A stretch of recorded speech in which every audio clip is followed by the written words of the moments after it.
Welcome to the Underground, the Steel City Underground, the black and gold standard for Pittsburgh Steelers coverage. Now, here's your host, Joe Kuzma. Hello, everyone, and welcome to another edition of the Steel City Underground podcast. My name's Joe Kuzma, and once again, I am flying solo here all alone, all by myself, because me and the one brother from another mother that I have, Mr. Brian E. Roach, just can't get our calendars lined up here, and unfortunately, or maybe fortunately, depending on what you listeners and viewers think, that might be a good thing. But Brian, not retired, not fired. I wouldn't do that to him. He hasn't quit. He's not allowed to. So he'll be back at some point here. And actually, you know, I was conspicuous by my absence as well for the last episode at the end of last week, where Steel Nation Association Mike Pelaya, who's also a contributor here at Steel City Underground, and really that helps tie in how we find people for the underground aspect of this from all corners of Steelers Nation. But thank you to Mike Pelaya, who is definitely not a yes guy. If you heard some of his opinions, he's not always in lockstep with everything that we say here with our very unbiased and unhomerish opinions. But hey, everything's not sunshine and rainbows, but some of yinz done lost your mind out there in Steelers Nation. I don't know if it's just the lack of football, the lack of Steelers football, the end of the year here heading into the Super Bowl this weekend, and just if you want to hear any opinions about Antonio Brown, I have a small piece on Le'Veon Bell, by the way, because he opened his yap just this week in a press conference as well, leading up to the big game. Or Bruce Arians as a coach and this and that. Tune in a few episodes ago. I think myself and the professor/coach Zach Meckler went on an epic rant, and even Zach, very busy preparing for an unconventional spring football college season here with his team. So this is the best it gets. It's me, it's only me. It's me, myself, and I, and I've got some things to say, and apparently Mark Madden does as well. And no, Brian has still not fought Mark Madden. He hasn't lost to Mark Madden and went even though Brian does cave dwelling and hiking and stuff like that, he hasn't gone under a rock or anything after a bad trying to save face to a loss to Mark Madden. But Mark Madden, once again, running his mouth, and part of it is just the Steelers making another coaching hire, or I guess promotion here in the case of Adrian Clem, who will become the offensive line coach and actually will enter his third season with the Steelers. So he was brought aboard 2 years ago as an assistant offensive line coach, which doesn't mean he gets to call the shots, but he's had some success. This guy isn't new to coaching, and he's a former NFL player who he has 3 rings with the New England Patriots. You know, if you consider some of the Patriots staff that he worked on under, including Bill Belichick, there's some learning tree there. He had some time in the college ranks with UCLA. He's an associated head coach, a run game coordinator, and also with the offensive line for about 4 or 5 seasons there as well. And also as a player, played in Green Bay with both Brett Favre and Aaron Rodgers. So, I mean, you know, you're going to pick out different things to put in your toolbox here, and apparently, you know, the Steelers definitely they were looking at the gentleman who decided to stay in Detroit, and a few others, and this is I don't want to say settled on. I know a lot of people are like, well, the run game was terrible and the offensive line was terrible and all these different things. Okay, there's some different reasons for that as well, as we know. Offensive coordinator, play calling, and just maybe some guys getting older, not as good as they used to be, playing hurt, turnover at the position as well. They used to have Marcus Gilbert. They used to have Ramon Foster. I mean, it's not lost on me that I thought Mike Munchak was a fantastic offensive line coach, but it's not lost on me that still Mike Munchak hasn't had the same amount of success since leaving Pittsburgh as well. And when you take a look at the overall picture, you know, Ramon Foster and Marcus Gilbert, those weren't guys to sneeze at necessarily either, that have since, moved on. Gilbert traded, of course, and just couldn't stay healthy, unfortunately, and his career has pretty much come to a fold. And Ramon Foster, that was one of the ones that was already kind of being hinted at, and he decided to, also call it a career as well, retiring before the 2020 season, and maybe for a number of other variety of reasons. I'm not sure that the COVID bug had just yet hit our nation, and people were opting out yet, so that wasn't really one of the reasons. But Adrian Clem comes in here. And that's about the most I could tell you is what I've been reading up on. I don't know Adrian personally. I've never met him, so I can't say anything ill, anything one way or the other. It's like, hey, let's give the guy a chance. Obviously, he has some experience as a player and a coach at different capacities and at different levels.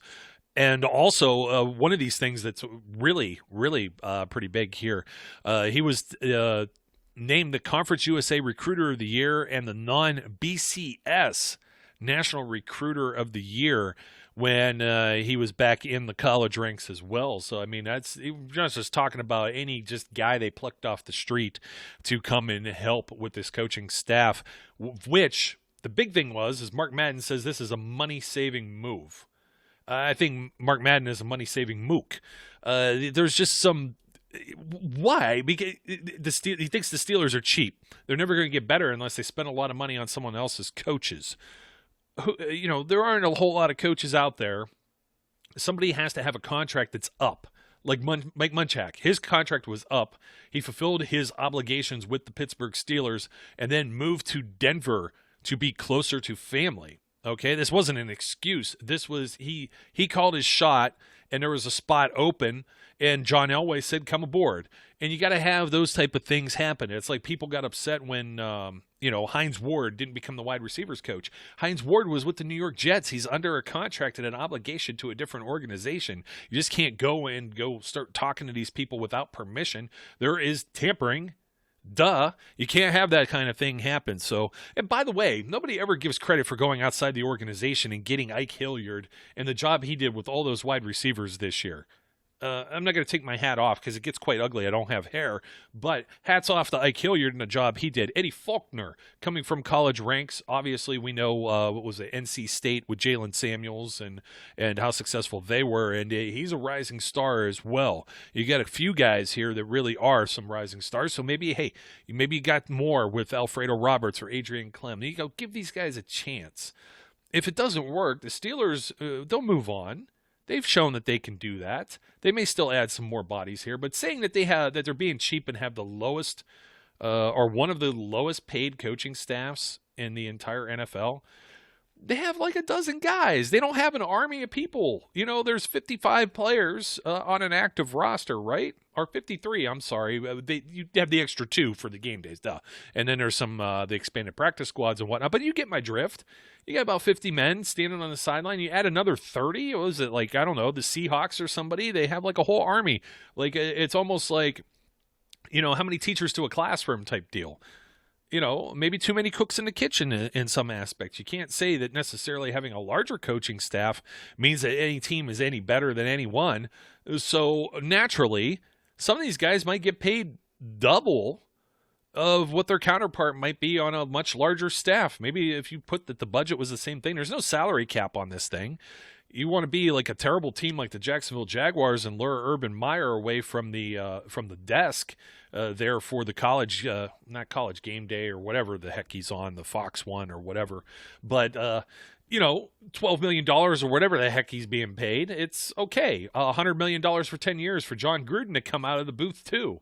It's not like Mike Tomlin's paid peanuts. It's not like Keith Butler has been paid peanuts ever, even going back to just being a positions coach, waiting in the wings. So a lot of people wanted to grab this guy and pluck him from the Steelers, and he was waiting and biding his time to become Dick LeBeau's successor, and he's done a heck of a job with that. A lot of people are going to say what they're going to say, but just look at the success that T.J. Watt and Bud Dupree have both had.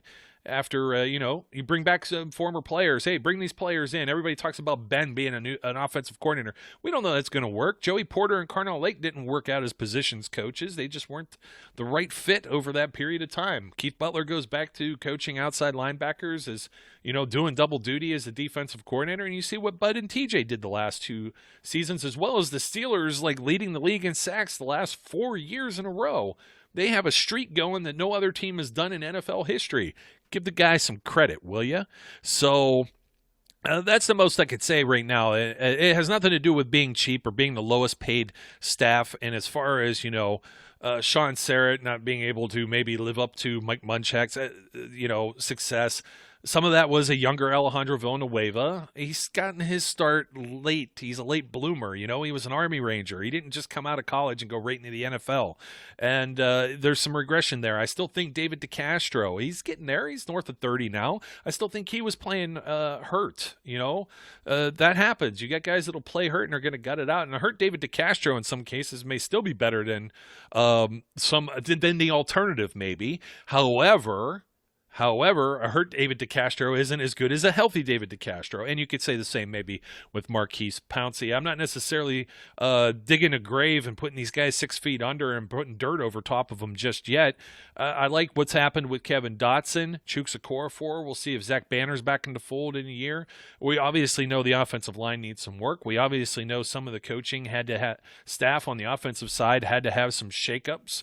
And these are the things that are happening. So just because you may not be familiar with the name, let's face it, how many of you are familiar with the other offensive line coaches across the league, other than Mike Munchak, right? Doesn't happen. You're going to get a former head coach to be a position coach as well. Le'Veon Bell. Let's talk about this guy. Regressed down or demoted down basically to third string behind Clyde Edwards-Helaire and Darrell Williams. Darrell Williams, an undrafted third-year player in the NFL. And then there's the other guy that opted out. They had another running back in Kansas City. He joins the Chiefs halfway through the season after the whole Jets thing didn't work out. Thought he felt refreshed. Thought he saved his body. For what, like 4 touchdowns? Like, come on, dude. You're just spewing just to spew. You're trying to needle the guys because you're in the Super Bowl, but don't take credit for getting there. That's all on guys like Patrick Mahomes.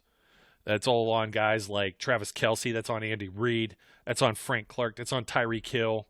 That's not on you, brother. Just it doesn't work that way. You know what I mean? So these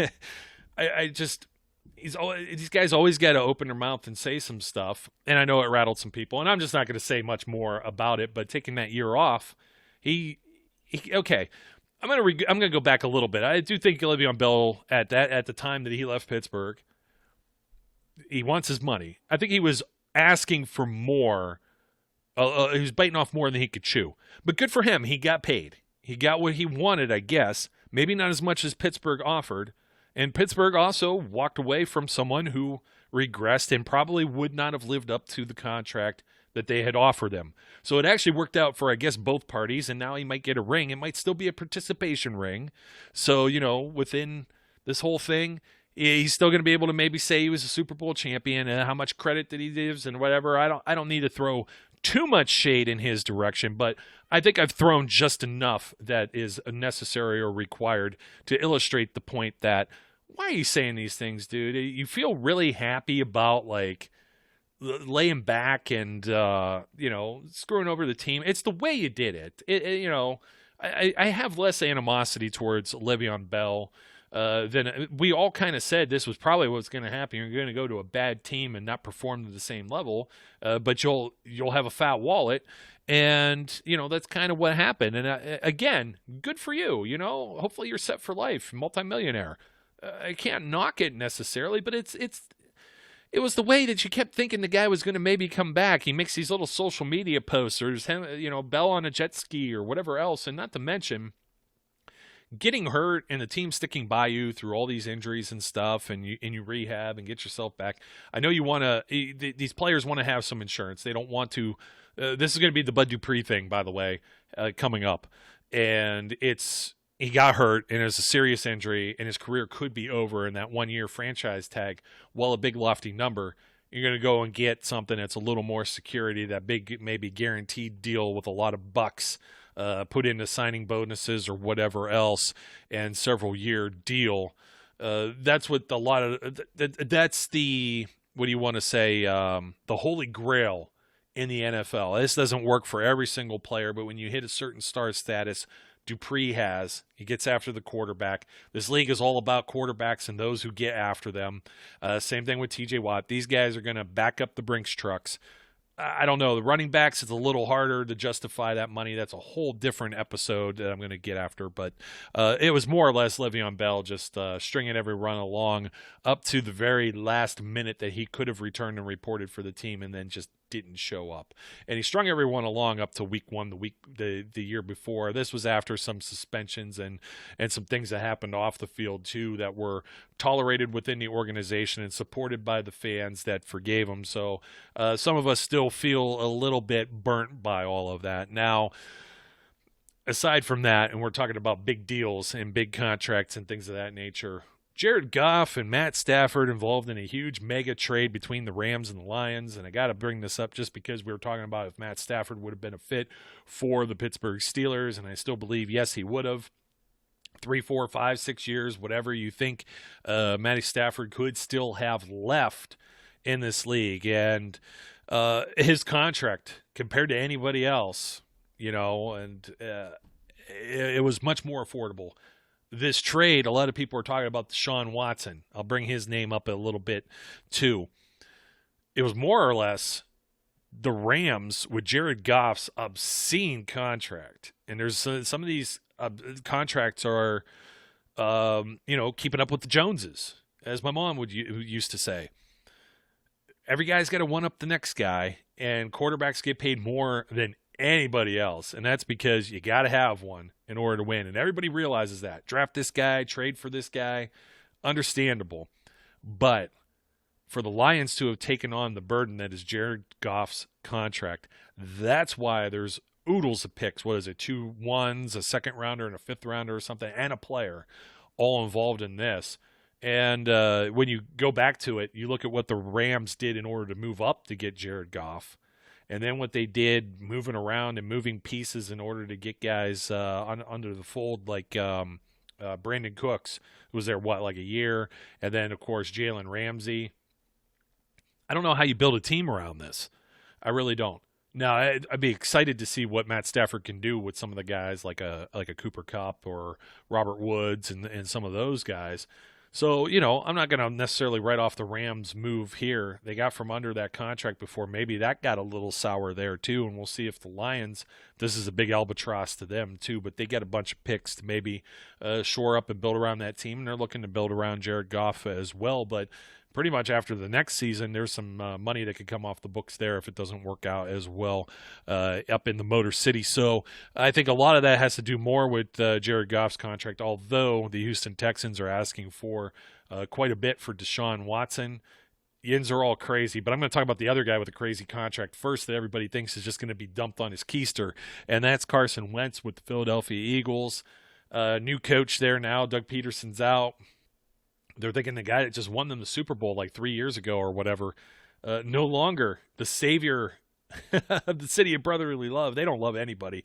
If you don't produce, you're on the way out. You know what I mean? Don't let the door hit you in the backside.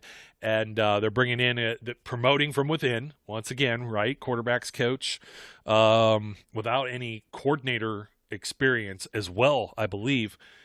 Carson Wentz just has an insane contract, and they still got another year or two where they got to figure out if this guy has some of the magic he had before getting hurt, and or else they're stuck. I don't think anybody wants to take on the millions and millions that are there. They might as well just draft their own guy, and they get a little cheap depending on where they go. Usually first round, it's still a decent buck, but let's face it, a guy who goes number 1, number 2, number 3 overall getting paid more than the guy that goes number 30, 31, or 32. And Carson Wentz also signed that new deal as well. So some teams they may not be looking to spend this kind of money on a guy that is iffy, you know what I mean?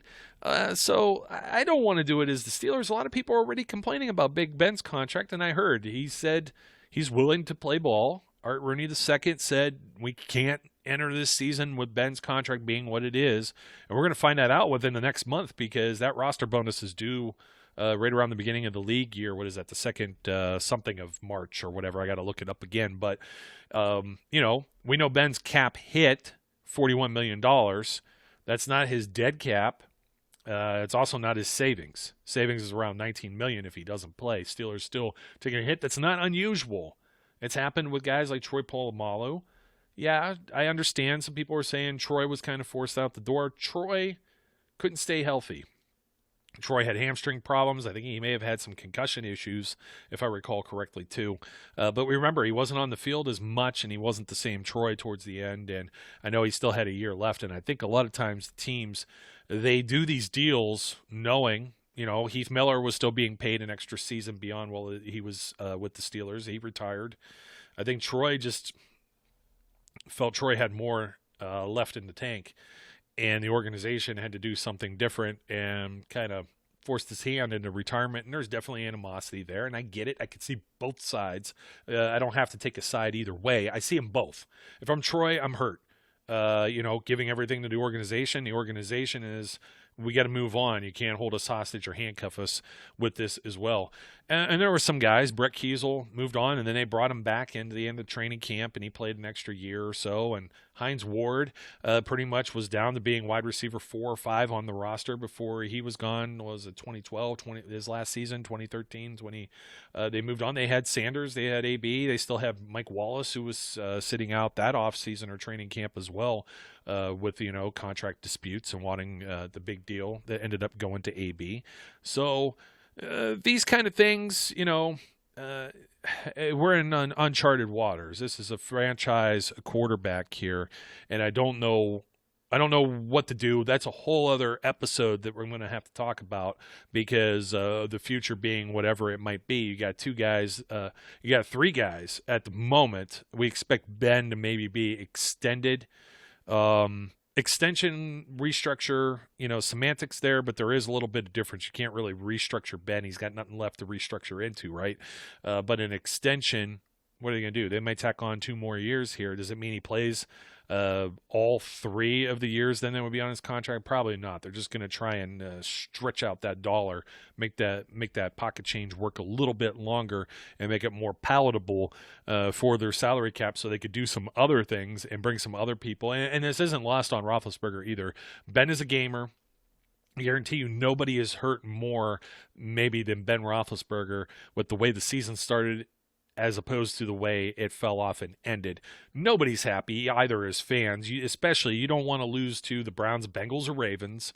That's the worst, especially in the playoffs. Regular season, you don't want to lose to them, and especially the way that it ended up going down. And I bet Ben still thinks that he should be able to get one more trophy before he calls it a career as well. And he was in some great shape. I don't know that he has a noodle arm, folks. We saw it off on. I guess we'll have to see what ends up happening with his contract if he returns and what happens with Matt Canada. The other 2 guys I said, Mason Rudolph enters the final year of his rookie contract. And then, of course, Dwayne Haskins, who I had a lot to say about maybe a couple weeks ago when that news dropped. Check out that episode as well. So we'll be discussing the quarterback situation a little bit more, but I had to definitely throw a dart at the topic of Deshaun Watson. Could Deshaun Watson be a generational talent? Let me tell you. You've heard me say that Russell Wilson is my favorite non-Steeler before on these shows. And Deshaun Watson's right up there with him for me.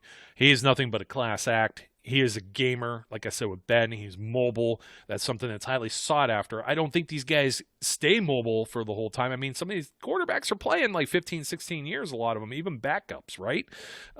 Tom Brady, even more. He's beaten George Blanda's records here now, and George played like every position. He's like the Babe Ruth of football for the longest time. It's going to be Tom Brady and George Blanda before it's all said and done, maybe. So I don't expect everyone to play forever and into their 40s like a Brett Favre, Vinny Testaverde, Drew Brees. These guys, Peyton Manning, he started to fall apart there towards the end. You get old, Father Time knocks on your door, and your time is up. And that happens at various levels and various times depending on the positions you play in the NFL. By the way, Le'Veon Bell going to be entering age 29 this month. So there's another guy to keep your eye on, because I don't suspect they'll still be with the Chiefs next season either, and we'll see how many more years or seasons he has left. But back to Deshaun Watson, still a young man. Let me see, how old is Deshaun Watson? I got to pull this up right here. Deshaun Watson right now is 25. But how much longer will he be mobile? How many more hits will he take? He's been getting hit by like a piñata, like an early Ben Roethlisberger, who, if you remember, extends plays, mobile, everything like that. I get it totally. I totally get it. But do you sell the farm? And then what do you have for animals? You just have a bunch of pens and an empty barn. I think that's what ends up happening when people start facetiously talking about trading someone like TJ Watt and a number of first-round picks or anything of that nature. And I don't know that Houston's looking at what happened with Detroit and the Rams, and I just don't see the similar situation happening here. You see how shrewd the Steelers are, and you're just not going to get one up. It's not like some stooge like Bill O'Brien that just gave away anybody for a bag of peanuts and some Cracker Jacks. This is Kevin Colbert, and he's a master negotiator. We saw what he did when he brought Micah Fitzpatrick over from the Miami Dolphins. I'm sure everyone is bending their ear to hear what the Texans are going to do with Watson, and I guess Watson controls a lot of the keys here when it comes to where he might go, when it comes to the clause in his contract when it comes to trades. I believe no trade, precisely. He's not the only Texans player that's under scrutiny here, though. But what would you be willing to give up for Watson? I don't know if I could give up 2 ones. I don't know. He's got the big deal he just signed, too. That's the other big issue here. That's the elephant in the room. A team like the Steelers, what they would have to lose and sacrifice in order to take on that kind of money at this stage of the game with their organization and their team, I think it would fracture a lot of things, including that great defense that we've seen the last 2 years as it is. So, unfortunately, I would love Deshaun Watson to be wearing black and gold. Let's just hope that some team, I saw somebody rumble this one out there, get Lamar Jackson and some players and bring Watson to the Ravens. I would hate that, because Watson, in my opinion, even though he doesn't have the hardware to back it up with the MVP or whatever, for what I feel it's worth, Deshaun Watson is a superior player as far as a passer, right? And, a different type of offense with Lamar Jackson. I don't like to call him a running back that throws the ball. I think that's unfair to Lamar Jackson as well, just to show him the proper respect. I think that's kind of lowbrow type of stuff.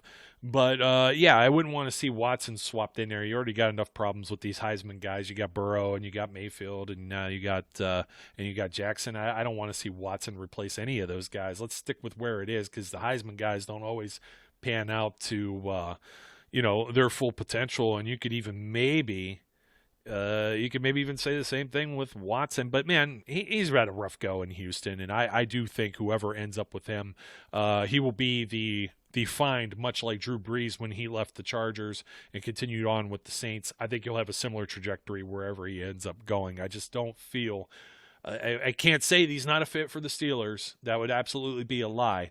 It's a business. It's a total business reason. And, you have to figure out what's going on with Ben Roethlisberger aside from all the other stuff. The Steelers are still, strapped with the cap. If Ben goes, they're pretty much even Steven from there and still have to find ways to make money, which I think they end up doing. They got some highly paid guys and things like that. We'll be talking about who might be some cap casualties in the near future. But I got to put a bow on this just talking about the other player from the Texans that's rumbling trade rumors and everything else that people are just coming up with, and they think it's really fancy. I don't know why they just don't call it call him Deshaun Watson. You might as well just add him into the mix and make it a package with J.J. Watt as well.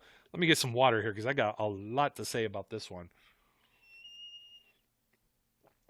The cup's whistling at me. Nice Christmas gift from my kid, by the way. They're the black and silver. It's almost very Raider-ish, but it's the monochrome Steelers coffee mug there. Not drinking coffee today. The brown sludge, as Brian would call it. J.J. Watt. This guy is the Houston Texans, man. embodies that whole franchise and organization, which, doesn't have a whole lot of history. They were expansion team in '02. So they're going to be going on maybe 20 years. It's still new to me and still not a rich history. You can't go back and say they had a Joe Green or a Terry Bradshaw or a Chuck Noll or anything like that. The best you could maybe go back and say is like, Andre Johnson or Arian Foster. You got some guys like that. Obviously, they've had some great players here or there, and they've had their share of success and failure. Bill O'Brien just not a good GM, and this team's been left with some bad trades, and they need to make up for it somehow. And of course, Watson wasn't happy with some of the direction that this team is going as far as their management, and J.J. Watt apparently isn't either. And we see J.J., he's tweeting, he's talking about his brother. I dropped the Hulk Hogan, the brother, earlier, and it's like, come on, folks. There's 2 Watts. Everyone's still complaining about Derek. Derek played 9 games this year on offense. He may have been inactive for 10, and then he left those games. He left like 3 of those games early. He had just snake bitten by injuries. Why are you paying this guy all this much money? It was cheaper than bringing Tyler Matakevich back. I'd much rather spend that money with the fullback position that's versatile as a special teams ace than I don't know that Tyler necessarily was a fit as a linebacker. At least Derek, if he gets on the field for 5 snaps, is a fit as a fullback. You know what I mean? But he wasn't available. I think that's part of the problem with the run game too. I talked about Gilbert. I talked about Foster. That's part of the regression. Maybe the coaching, part of the regression. The players, Connor not always being available, injured a lot, part of the regression. Rosie Nix, former Pro Bowler as a special teamer and fullback. He was a versatile guy too. He looked like a bowling ball out there sometimes with the hits he would make on special teams, and a good blocker. And that's part of the problem here. Last season, you didn't have Nix at all. You really didn't have a fullback. They've thrown Tyson Alualu out there before as a fullback. So the Steelers are still trying to find their way. Does it mean Matt Canada is going to use a fullback exclusively? I'm sorry. Your dad's Steelers with Bam Morris, Barry Foster getting, you had Dan Kreider or Tim Lester or, even, now I'm not going to say Rosie Nix, but yeah, Dan Kreider, there's your good example. I'm trying to think who else was back there too, but over the years. And, with Jerome Bettis and I formation, just line it up and do it. The NFL has evolved and changed. I mean, if you can recognize that the Steelers should get a guy, a mobile quarterback like Deshaun Watson, and let's face it, Dwayne Haskins is a pocket passer, okay? I understand that sometimes we tend to think African-American quarterbacks all run the football. It doesn't, what about Josh Allen? He doesn't fit the same build as what you would think is your stereotypical, just throwing it out there with the labels, quarterback, mobile quarterback. So Dwayne Haskins ran like a 5.04 or something. I just had to throw that out there because I've been seeing that a lot too. Oh, well, they got a guy that's like mobile. He's not much more mobile than, it's hard to not be more mobile maybe than Mason Rudolph or even Ben at this stage of the game, but he's not. He's a pocket passer. I'm an Ohio State guy. I follow Ohio State. I'm just telling you how it is. So, but to recognize that you might want a mobile quarterback like a Deshaun Watson, and then not realize that the NFL has moved on from just the jumbo set. You're going to use it like goal line and short yardage situation. It's situational football. So that fullback has to do something else besides just be a fullback. You're not going to roster just a fullback. And I think that's what people have overlooked is that I almost called him DJ Watt. He doesn't go by DJ, even though that's his initials. Derek Watt just wasn't available. He was hurt too, banged up as well. You just pile up these injuries the last couple of years with the running backs and the fullbacks between Nix, Watt, Connor, Snell. Snell banged up too. So that doesn't help. It certainly doesn't help. Offensive line, not very cohesive this year. A lot of moving parts as well. Like I said, Ramon Foster moved on. Your right tackle situation flipped immediately from one new guy in Banner from week 1 to Okorafor. I thought Okorafor did a pretty solid job for what he was tasked with. And Dotson was moving in and out there. You had Hassenauer come in for Pouncey at center and then play at guard. And so you didn't always have the same lineup of those horses up front. So, but to recognize all of that and then not acknowledge that you just aren't going to have a fullback in there for, 30 snaps a game. come on, you got to get with the program here. That's why I said this episode was all about just craziness and stupid trades. And I think the worst of these, aside from trying to go get a Carson Wentz, get a Deshaun Watson. Again, I wouldn't hate Watson. Watson would look fantastic if it could be done. Some witchcraft. Get him in a black and gold uniform. I'm not going to complain. Love Deshaun Watson. I love J.J. Watt too. J.J. Watt has had his injury issues. He also has a very, very hefty price tag. He also happens to be a position, now, at least with Watson, you're going to argue that Ben's not going to play forever. Maybe his best days are behind him. You may also make that argument that his successor is not on the roster right now. All valid points, all fair, right? So Watson, I could see that. I could see people trying to clamor for somebody like that. J.J. Watt, don't need him. Is he going to slim down and play outside linebacker in place of Bud Dupree? Why not just pay Bud Dupree that money? So which defensive end is he going to come in and play for? Cam Hayward? Around the same age, just as productive, if not more productive in recent years, mostly on account of JJ's injury history. You're going to have him come in for Stephon Tuitt? He broke double-digit sacks this year. And two of the higher-paid players on the Steelers roster, both of which probably are going to be targeted to try and free up some money and have in the past with restructures in order to do something with that salary cap. But J.J. Watt, I get it. It would be really cool. Get all the Watt brothers on one team. I'd rather have all the Edmonds, to be honest. Let's get Tremaine in there. Put him next to Devin Bush. Woo, buddy. Although that almost became Devin Bush if he would have been available. But he's the top inside linebacker prospect of that draft. He and Leighton Vander Esch. Brothers, brother. All these brothers, right? You had them all play in the same games twice this year, actually. The Watts and the Edmonds, with the Bills and the Texans being Steelers' opponents, right? So JJ's just too expensive. He's around the same age as Hayward. You're not going to pay that guy that much money to be a rotational, situational player or to sit one of your other guys that have done so well for you that you're also paying a lot of money. It's just not I see the arguments. Oh, he may take a price reduction in order to come and hang out and have a Permani sandwich with his brothers. Maybe. By the way, if you ever end up in Pittsburgh and you run into JJ and TJ's dad, I've seen him, not with a Permani sandwich, but he's been on the strip district there. You'll know him if you see him, okay? I'm not going to out one of the places he was eating at because then all of you crazy suckers are going to go out there and bother the guy. But anyways, could he come for a family reunion? Why would a guy that's already had a career that he's had be looking to take a discount and then not be in a major starting role? I just don't see it. I really don't. I don't even really see him leaving Houston. Maybe he plays a couple more years and then he's done. I don't know. I really can't say. That's all up for him. I could be surprised, but I'm just hedging my bets based on that gut feeling of what goes on in the league and this and that. It would be unprecedented. No, they didn't sign Derek just to try and lure JJ over. No, that didn't happen. But I remember a while ago when everyone was mocking the Steelers for taking TJ Watt, who nobody was mocking there. This guy could have been a second-round pick. They could have got him in the third round. They're only picking him because of his last name. And now everybody wants JJ here because TJ is exceeded.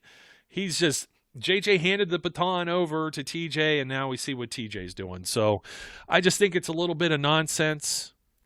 I said it in the title here. I said stupid trades. I don't like to call anybody stupid, but let's face it, some of this stuff is just stupid. It's ridiculous. I just can't get on board with it. As cool as it would be, that's about where it ends.